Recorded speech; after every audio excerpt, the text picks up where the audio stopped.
What's going on, YouTube? It's time for another recap. Now, this is a follow-up of our Powell predictions here. I will link the last video in the description below. So let's look at our predictive targets and what happened. So on the way back down from hitting our daily Fibonacci here, 423.60. I know it gets a little messy here if you're live in my stream and chat when we stream every day. It's a little easier to follow along. But we said now the 423.60 fib is going to walk itself back down, right? So under the 2618 will lead us, or under the 423 will lead us to the 2618, right? Then I gave you guys a little bit of a channel, right? And again, I'll post that video in the description below so you guys know where it's at. And what I did was I made a box in between the 50 weekly Fibonacci and the 2618. And I said this is going to be a huge zone of support, okay, because of those two Fibonacci crossovers, right? And that's exactly what happened this morning. So we had a beautiful little P&L, 1,049.76 today, and that was because of the long scalps, again, with the exact same setup of a no gap in go. We were looking for upside, right? We filled, or not filled, but tagged down near this weekly, right? And then we started pushing back up, but you notice the open right here, right? We never tagged yesterday's lows. So this was the entire bias to the trade. Opened up, bought this dip here. I was buying in pre-market, bought this dip here, and let it ramp all the way to yesterday's lows plus some, and that was it. It was very easy outside of the gate. And then for further, we told everybody here to watch for that continuation because, just to reiterate, we go back to the daily real quick. And just because we're coming off of a hot RSI doesn't mean it can't get bought up. Now, we checked the video on the last. We are at our goal target for the puts. So closing out those SPY puts this morning, as I said, the target was 2618 and 50. That's where the puts are. Now, the puts were bought during the gap down here, bought some here, and even squeaked some here. So the next full day of down, we hit, right? So target is hit on the short. Now, look at these indicators, okay? Well, first we'll see what the candling looks like here on the daily. These daily candles right here, just because they're up and hot. Now, remember the RSI was hot here, did that big press into our trend line, so on and so forth, and ending Fibonacci and for Powell, and dumped off. Now, just because it's pulling back now does not mean it can't bounce up to lower high before if it wants to come back down to fill some of those prior gap zones near 420 mid, right? 424, 423. So that's something you're going to want to watch for. A 10 SMA loop is very possible, which you've seen back here, where price action loves to loop these moving averages. Why that's the best indicator down here. So last time, this dashed blue line you see right here on the daily, price action started here, looped under it, caught it, gap and go. Now we're looping under it, looking for the lower high, okay, bad H, to move it back down. So I'm out of that round of puts. As predicted, price levels hit this morning. I did start picking up some NVIDIA puts, very small ones, because I'm hoping that actually pushes back up a little bit, but just in case it dumped out, I do want to have a little piece of the pie. We'll go over that in a second. And now what's to come next, right? So we predicted this exact bottom. You can see the zone bounce. Now what happens? Well, like I said, just because something goes in a downtrend for multiple days, right? Lower high and just trend. Eventually we're going to hit a support, 50 Fibonacci, huge, right? Right here. Then it's going to pop. And then seemingly we could come back up towards, right? Have a couple nice big green days here. We'll go to the 4 hour real quick.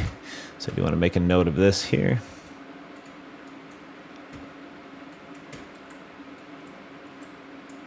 So for this lower high to come in, two things got to happen. I know we don't use the 4 hour too much, but when we lose, see this dashed red line right here, this is the 50 SMA. When we usually break those moving averages, they come back up, test those moving averages, and come back down. So that was an add point for a short.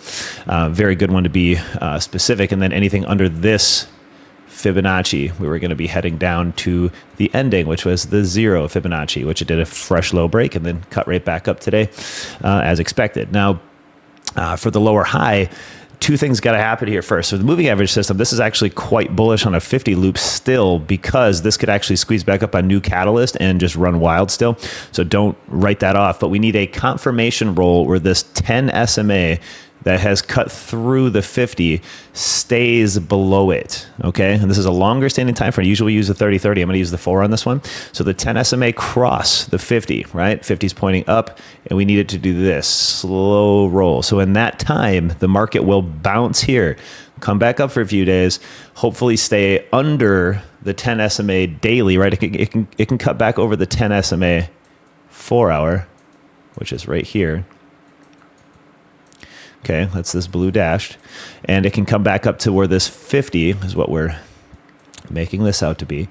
And then there's my lower high next short entry to break lows and come back down to the 100 EMA and below. Now, that's going to be for the 4 hour. Now, let's take a quick peek at the 30-30 because the deviation is going to matter here. We'll be watching those 4 hours, right? And what do we say about the deviations on 30-30? +1, -1. We usually don't go outside of that range for a long time, right? So let's take a peek where we're at. Here's the regression trend. Here's +1. Here's -1, okay? So we snapped the center right here, right, of that regression. So we're looking for the pop back up to find resistance to not go back over. We do not want it to slide back over that standard deviation to roll back down to the fresh low of the -1 deviation target. And thus my next targetable offense is going to be $430.03 for the short.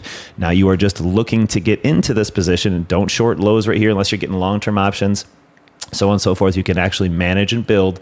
Don't short the low. Wait for the retrace always, right? So if we get upwards of 439, 440 again, that's where we're going to see that potential weekly tag. I don't know if it's going to get up that high. It might. I highly doubt it, but I'm hoping for a 30-30 200 stall out first. So what that means is this 200 SMA, again, a little faster than the 4 hour, is going to come in and kind of knock it. And what we're going to do is kind of roll. And that's scenario 2, where if we don't get a bigger retrace through that 200 and up to the 4 hour levels, we're going to get a faster 30-30 200 break, scenario 2. So watch the 30-30 and that 4 hour 1050 cross to manage a push, even if it's pre-market past it, then wipes out, right? Down to target 430. That's the next short target goal. Look for the entry. Do not short these lows, right? Let people get out of their shorts in the weekend. We just had a perfect short. Well, we called the short back here, okay? On the short day. Got puts. Rolled all the way down, close puts at target. Now it's at target. What do? Flop long, on some futures or whatnot. You could easily scalp back up. Look for the next lower high entry. Here's the high. Where's the lower high in accordance to this, okay? So wherever that lower high decides to be, an oscillation should help us with that. And that's our last indicator we're going to go through right now. Where are oscillations? Just breaking out into a bull manner, right? Look at the cross. We have a higher low. We have small TTM wave, and we have an overcooled breaking over the 50. You can look at our playlist for how to use these oscillation indicators if you need to, and understand these. So this is all bullish from today, and that's why we were so long in the morning here and made that P&L happen. So good luck on finding this next lower high as these moving averages catch back up on some of these longer standing time frames. And I do want to throw in just a little bit here too. Remember, last time we got near RSI highs was right here back in February. Okay.